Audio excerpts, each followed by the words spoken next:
네, 안녕하세요.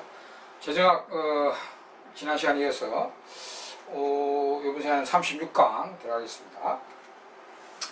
조세의 정가 및 기착에 대해서 지금 살펴보고 있죠. 지난 시간에 정가의 개념에 대해서 살펴보고 싶고요. 이번 시간에는 기착 분석의 방법 8장에 이제 조세의 정가 및 기착이었고, 정가 기착의 개념, 그 중에 이제 정가의 종류 했고요. 그 다음에 이제 이 기착 분석 방법, 분석을 하는 방법에 대해서 약간 말씀드리면, 기착이 어떻게 될 것인가, 경제 기착 분석을 하는 방법들이 있는데, 용어만 익히시면 됩니다. 첫째, 예산기착, 예산기착이라는 게 있고, 차별기착 분석, 예산기착 분석, 차별기착 분석, 절대기착 분석, 이렇게 이제 말을 쓰는데요. 이건 뭔 분석이냐? 예산기착 분석은 조세를 부과하면 이제 조세를 실질 부담이 누구냐 분석하는데, 결국 조세를 정부가 그대가 정부 지출을 할 거 아닙니까? 그러면 정부 지출을 하면은 이 조세 부담자들이 또 혜택을 보잖아요. 그죠?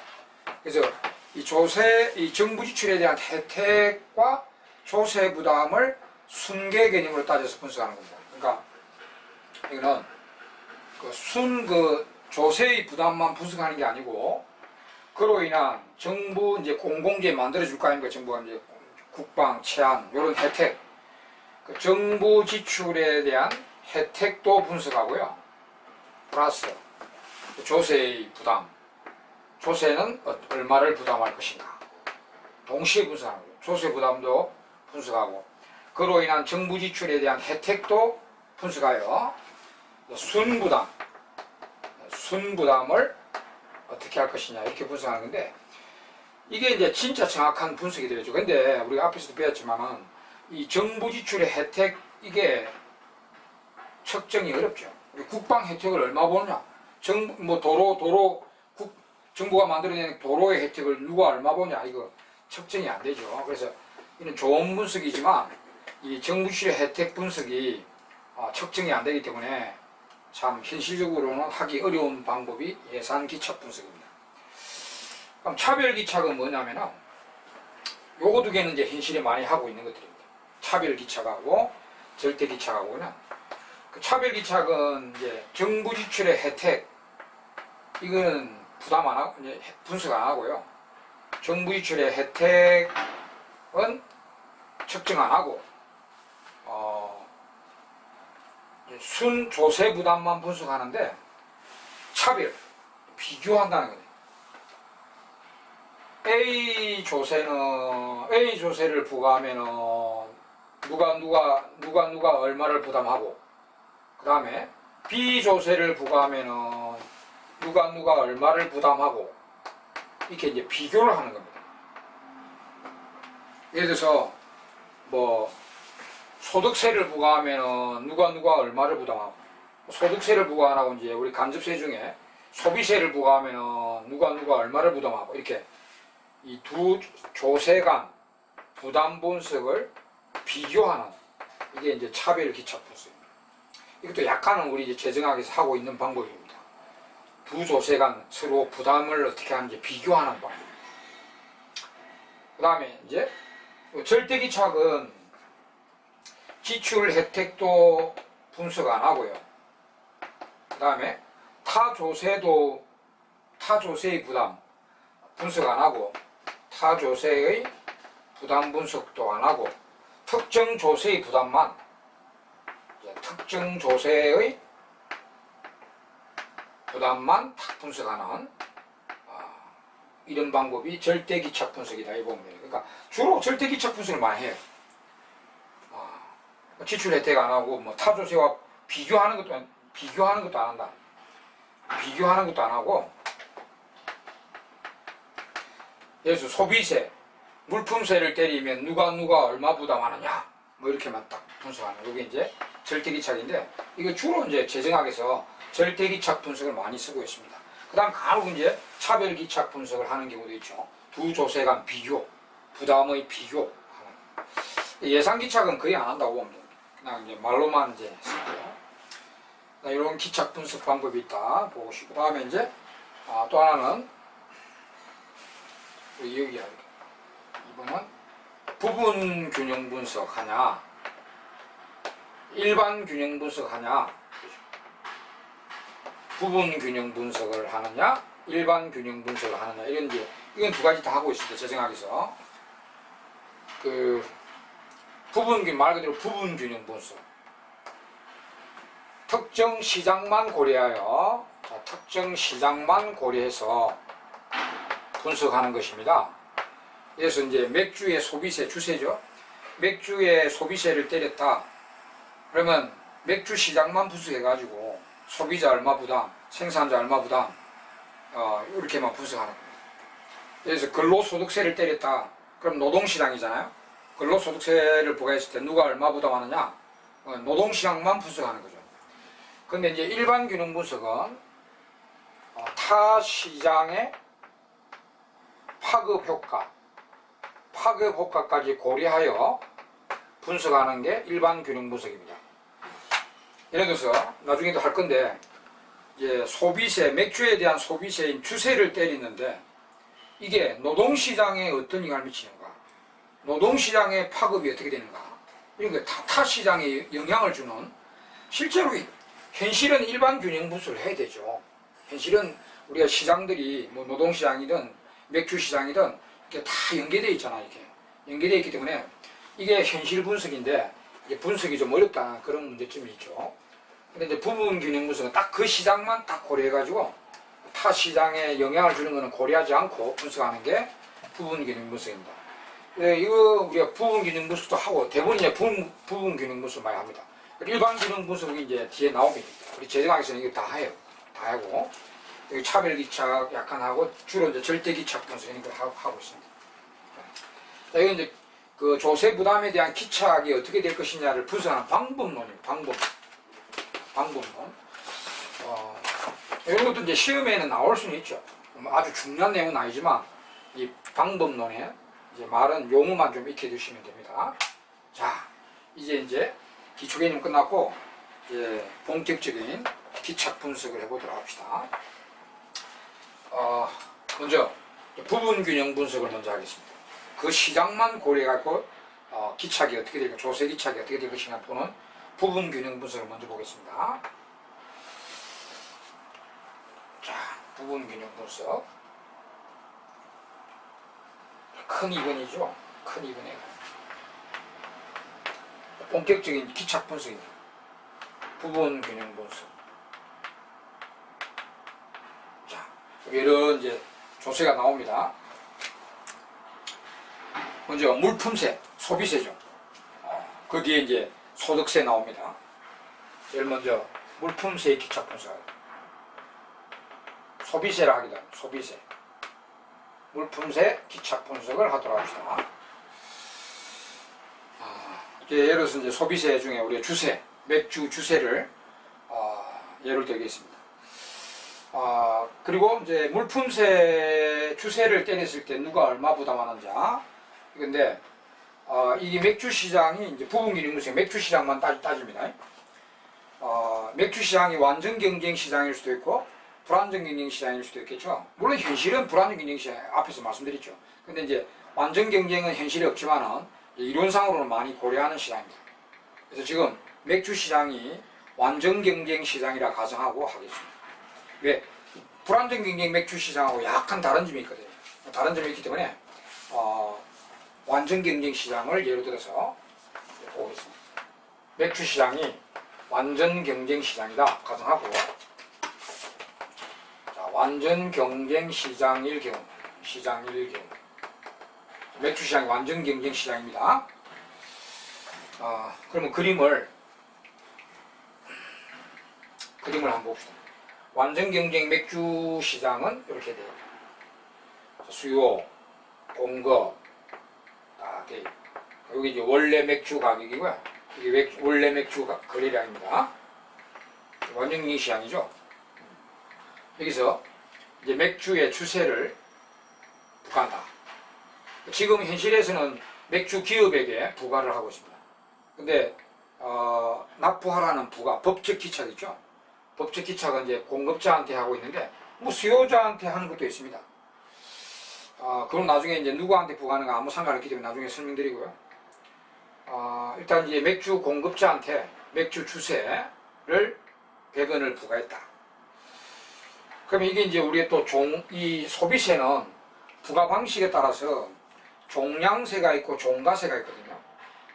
그러면 그거 종량세는 뭐냐, 종가세는 뭐냐, 이것도 구분해야 됩니다. 우리가 물품세, 소비세의 기착 분석에서 완전 경쟁, 불완전 경쟁도 나눠야 되지만 또 종량세냐, 종가세냐 이것도 좀 나눠줘야 됩니다. 아시겠죠? 그거 다 시험에 다 나오는 것들입니다. 그래서 일단 이 기착 분석을 하기 전에 이제 완전 경쟁 맥주 시장이거든요. 기착 분석을 하기 전에 이 물품세의 종류의 부과 방식에 따라서 종량세가 있고 종가세가 있는데 그건 무슨 조세며 또 그걸 부과했을 때 이 그림상의 이동, 조세를 부과하면 그림상의 이동이 수요나 공급 곡선이 어떻게 이동하는지 그거 참고로 말씀드리겠습니다. 이거는 좀 이따가 다시 이제 분석을 하도록 하고요. 참고로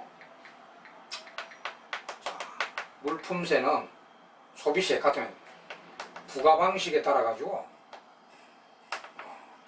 종량세가 있고 종가세가 있는데 종량세, 종가세. 그 말 그대로 이 따를 종자, 양량자잖아요. 그러니까 한 단위당 얼마 조세를 때리는 겁니다. 예를 들어서 맥주에 대해서 종량세를 때리면 병당, 한 병당 100원을 때리는 거예요. 그러니까 이게 맥주 가격에 관계없이 병당, 양에 따랐습니다. 한 병에 얼마, 맥주 가격에는 관계없다. 한 병에 무조건 100원 이런 조세고요. 이거는 따를 종자 가격 가짜잖아. 가격의 일정 비율로 때리는 겁니다. 가격의 일정 비율로 조세를 때리는 게 종가세입니다. 가격의 10% 이라면 맥주가 1,000원에 팔리면 100원이지만 맥주가 500원에 팔리면 병당 세금은 50원, 맥주가 2,000원에 팔리면 병당 세금은 200원 이리 됩니다. 우리 이제 자동차 소비세 같은 경우는 자동차 소비세는 우리가 딱 보니까 종량세가 아니죠. 자동차 한 대당 세금 100만 원이 아니잖아. 그러면 우리 소형차든 중형차든 대형차든 한 대당 세금이 얼마 보가 다 똑같아야 되는데 가격에 따라 다르죠. 그래서 우리가 우리 자동차 소비세는 종가세임을 우리가 확인할 수 있을 거예요. 하여튼 종량세는 그렇고 뭐 종가세는 그런데 요걸 이제 요 공급자한테 때릴 때 어떻게 이 그림상 이동하고요. 또 수요 곡선 소비자한테 부과하면 어떻게 되는지. 원래는 우리가 수요자한테 세금을 부과하라고 때리면 수요자는 지가 세금 내야 되니까 더 낮은 가격에 살라고 하니까 수요가 감소를 하죠. 밑으로.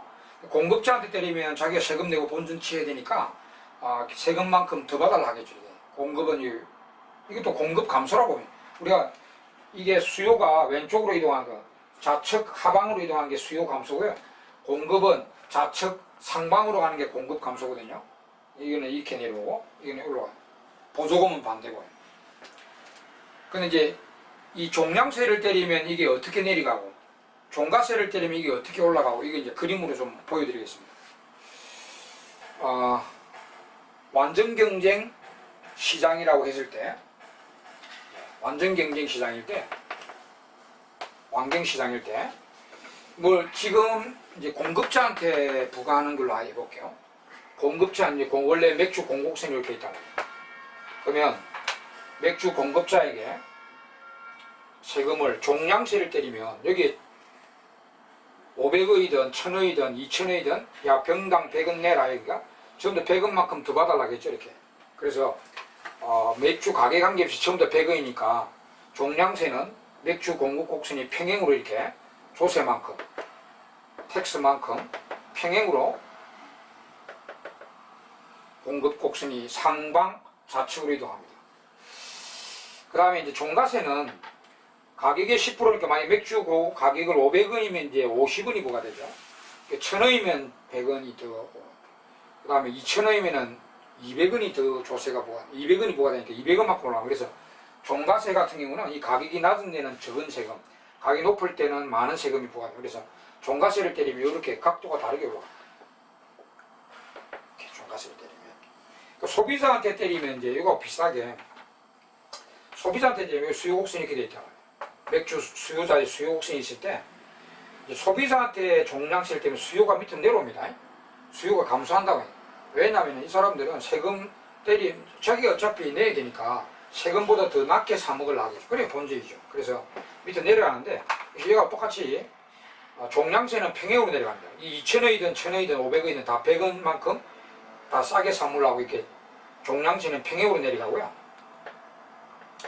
종가세는 여기가 가격이 높잖아요. 여기는 이 공곡선이 여기가 가격이 높고 여기가 가격이 높고 2,000원이면 200원이니까 200원만큼 싸게 사 먹으려한다. 1,000원이면 100원만큼 싸게 사 먹으려한다. 500원이면 50원만큼 싸게 사 먹으려 이렇게 내려오니까 이런 식으로 내려오겠죠. 그러니까 각도가 다르게 종가세는. 하여튼 공급자는 세금 때리면 위로 올라가는데 이제 종량세는 평행, 종가세는 각도가 다르게 여기 가격이 높으니까 소비자한테 조세를 때리면 수요가 내려가는데 이렇게 조세만큼 내려가는데 종량세는 평행으로 내려가고 종가세는 여기가 가격이 높으니까 많이 내려가고 얘는 가격이 낮으니까 적게 내려가는 겁니다. 이렇게 이제 그림을 알아두시고요. 그 다음 이제 불안정 경쟁 시장에는 어떻게 될까? 그것도 그림이 이거하고 이제 완전 경쟁하고는 그림이 약간 다르기 때문에 불안정 경쟁 맥주 시장이면 어차피 우리 불안정 경쟁 맥주 시장도 분석을 해야 되니까 불안정 경쟁 맥주 시장은 조세를 때리면 종가세를 때리고 종량세를 때리면 그림은 어떻게 될까? 그것도 보여드리겠습니다. 자, 그럼 불안정 경쟁 시장에는 어떻게 그림이 어떻게 되는가 한번 봅시다. 여기다가 이거 다 뭐 우리 책에 있으니까. 자, 불안정 경쟁 시장의 경우에 종량세, 종가세를 때리면 그림상 어떻게 되는가? 불안정 경쟁 시장, 맥주 시장이랍니다. 그럼 우리가 앞에서 말씀드렸다시피 불안정 경쟁 시장은 수요 곡선이 이렇게 되고요. P, MR이 반으로 잘려들어 이렇게 되어 있습니다. 이 불안정 경쟁 시장은 우리가 공급 곡선이 없고요. 수요 곡선만 이렇게 있죠. 수요 곡선과 가격 곡선과 한계 수익 곡선이죠. 이 경우에 이제 어차피 이거는 수요 곡선만 있으니까 수요 곡선으로 하면은 이제 소비자에게 종량세를 때렸다. 종량세를 때리면 평행으로 그대로 내려오잖아요. 이렇게 평행으로. 그럼 이제 MR 한계 수입 곡선도 평행으로 이렇게 딱 이렇게 들어요. 이런 식으로. 이렇게 P와 MR이 이런 식으로 되겠죠. 평행으로. 수요 곡선 자체가 이제 평행으로 떨어지니까 이렇게 MR도 평행으로 이렇게 딱 떨어져. 이게 이제 종량세의 경우고요. 종가세는 이제 그림 한번 볼까요? 자, 수요 곡선이 이렇게 되어 있고 가격 곡선이 MR 곡선이 이렇게 되어 있다. 이 종가세는 빨간 걸로 해볼까요?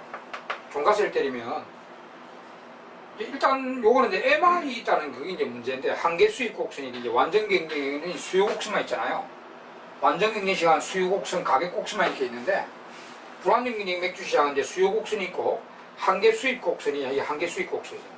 한계 수익 곡선이 반으로 잘려 들어온다. 요게 이제 차이가 있는 거죠.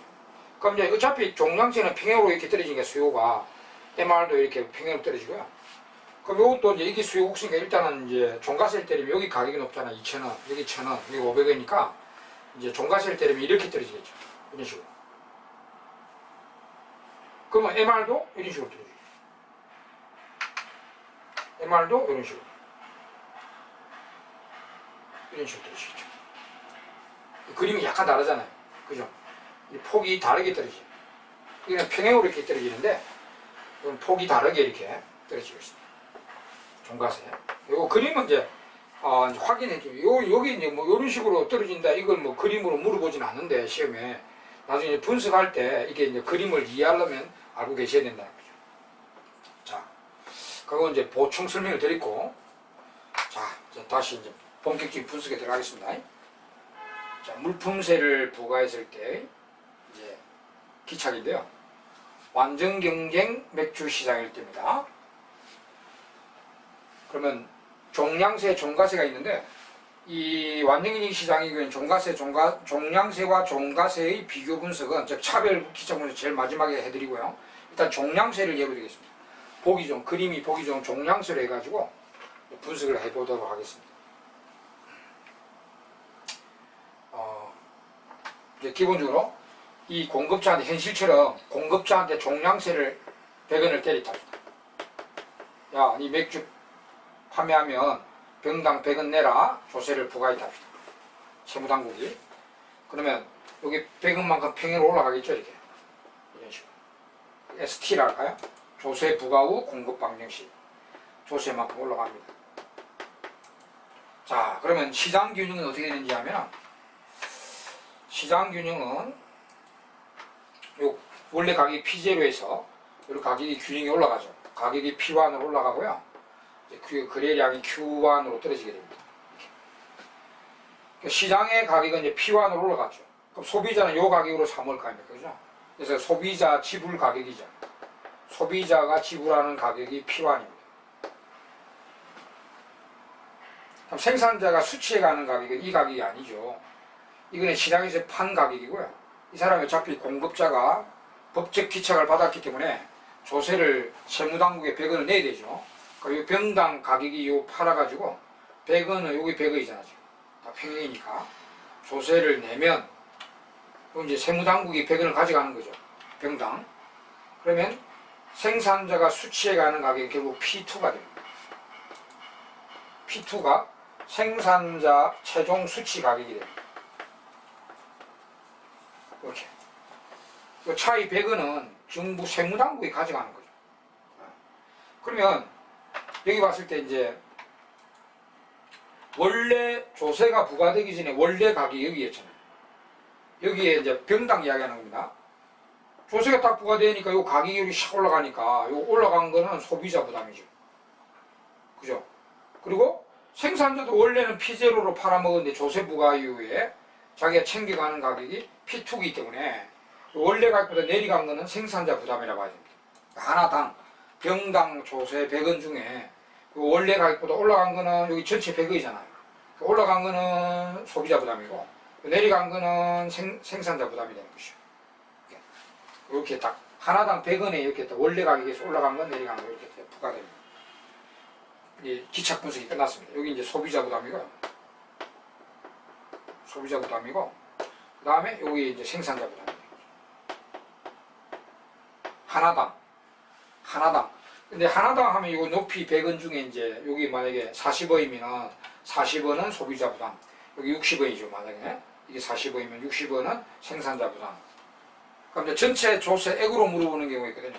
전체 조세액으로 물어보면 면적을 구해야 됩니다.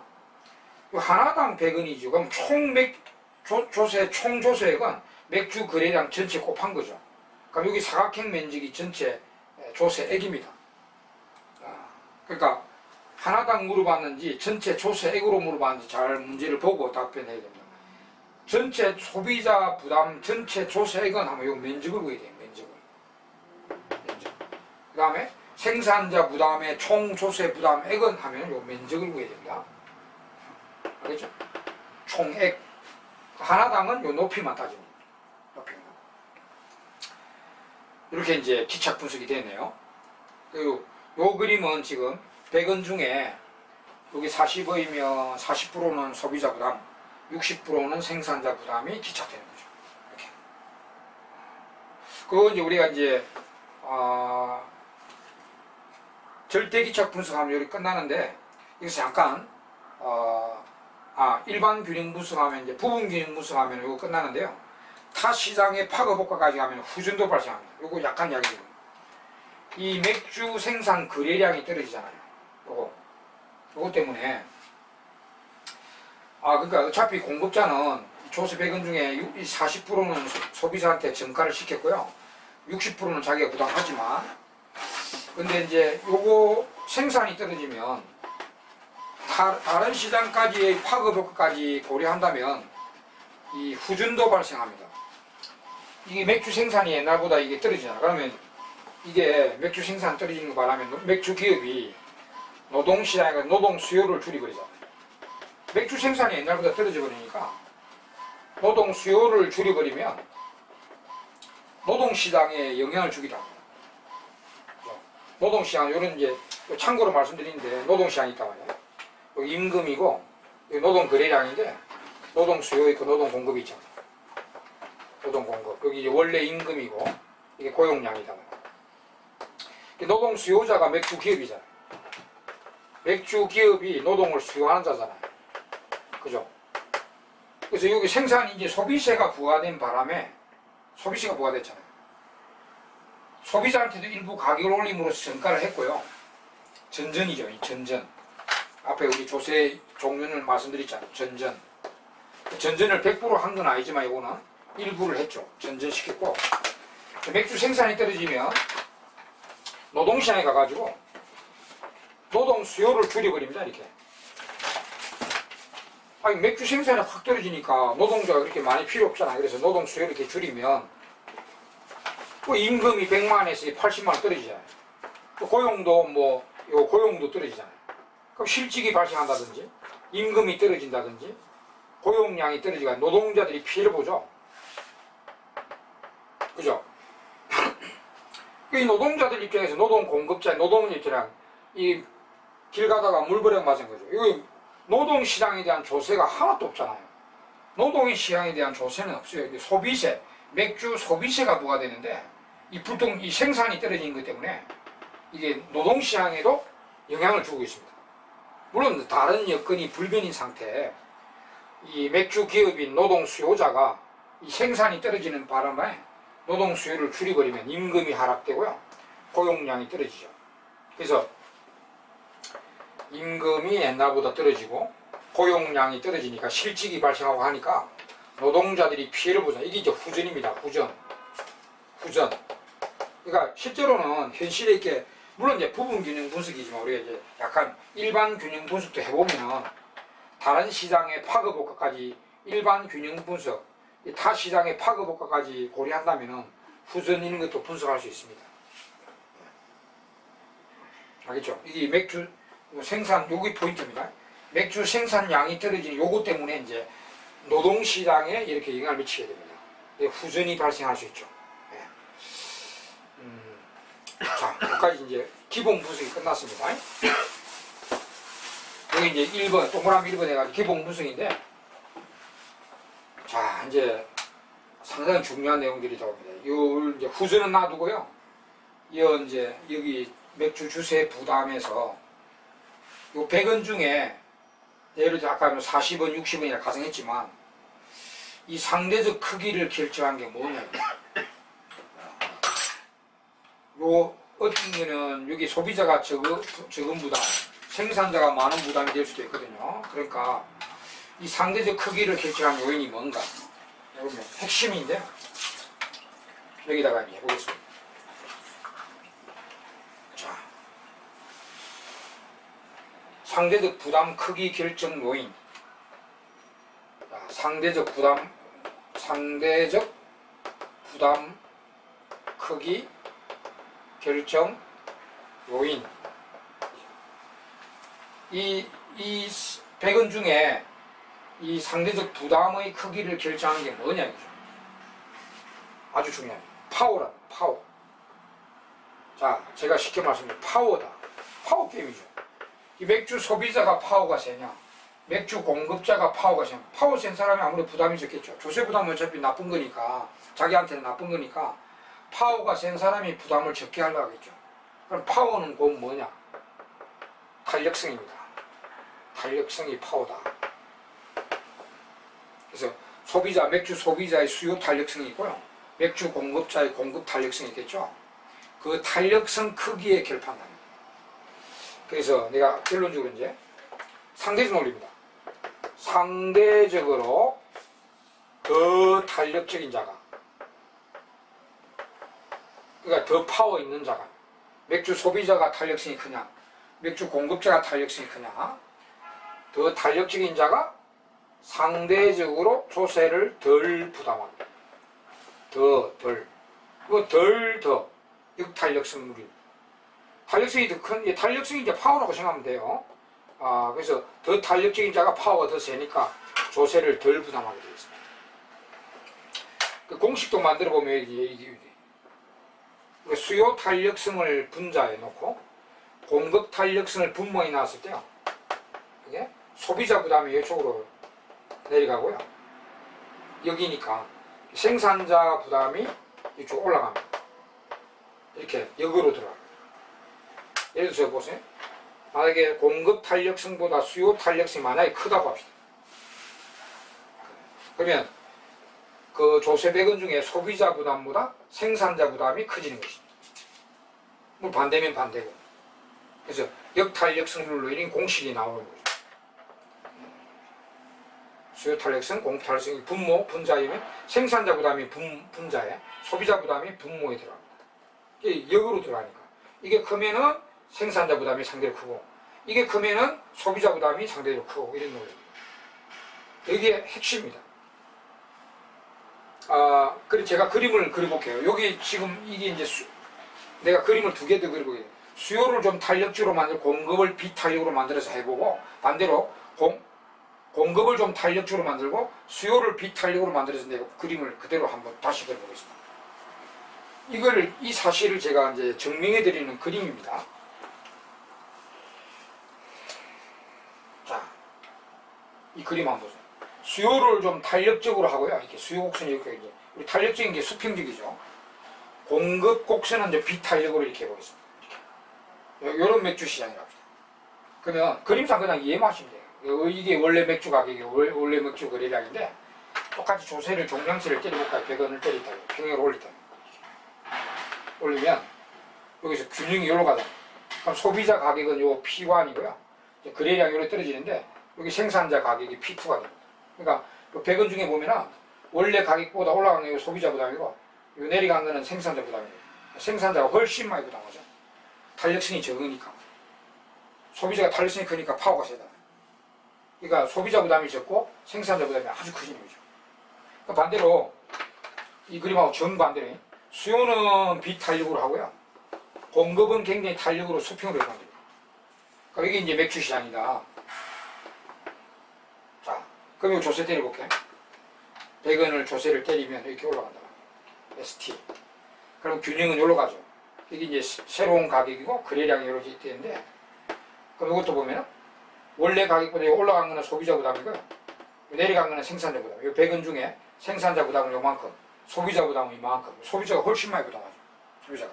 왜? 탄력성이 훨씬 이 공급자보다 적기 때문입니다. 이 기울기를 자꾸 생각하면 돼요. 그림을 이 기울기가 큰 게 탄력성이 적은 거거든요. 기울기가 큰 게. 기울기가 작은 게 이제 수평기가 탄력적인 거예요. 그럼 이런 경우는 소비자가 훨씬 파워가 세다는 거예요. 탄력성이 크니까 소비자 부담이 적고, 요거는 생산자가 훨씬 탄력적이고 소비자가 훨씬 덜 탄력적이니까 파워가 약하니까 소비자 부담이 훨씬 커지게 됩니다. 이런 논리가 되는 거죠. 그래서 자, 이 그림은 이제 참고로 하시면 되고요. 하여튼 요건 이제 결론입니다. 상대적 부담 크기 결정 요인은 파워. 상대적으로 더 탄력적인 자가 파워가 생기니까 덜 부담하게. 공식도 이렇게 나왔습니다. 그러면 이 논리는 지금 정가기차계에서의 진리입니다. 모든 조세에 이 논리가 통합니다. 지금 물품세를 분석하고 있지만은요, 앞으로 나오는 모든 조세의 기착 분석에서 이 논리가 통합니다. 이것도 그러니까 계속해서 이 논리는, 자, 이 논리, 요 역탄력성률이죠. 상대적으로 더 탄력적인 자가 덜 부담하고 덜 탄력적인 자는 더 많이 부담하게 되어 있다. 이 논리는 모든 조세의 기착 분석에 일관되게 적용됩니다. 기착 분석에 적용됩니다. 굉장히 중요한 내용입니다. 이게. 기착 분석의 가장 핵심적인 내용입니다. 상대적 부담 크기 결정 요인. 알겠죠? 자, 아직 다 한 건 아니지만 요 두 번째까지 이번 시간에는 상대적 부담 크기 결정 요인까지 설명을 드렸습니다. 계속해서 이제 이와 관련 내용들 계속 다음 시간에 계속 설명드리도록 하겠습니다. 수고하셨습니다.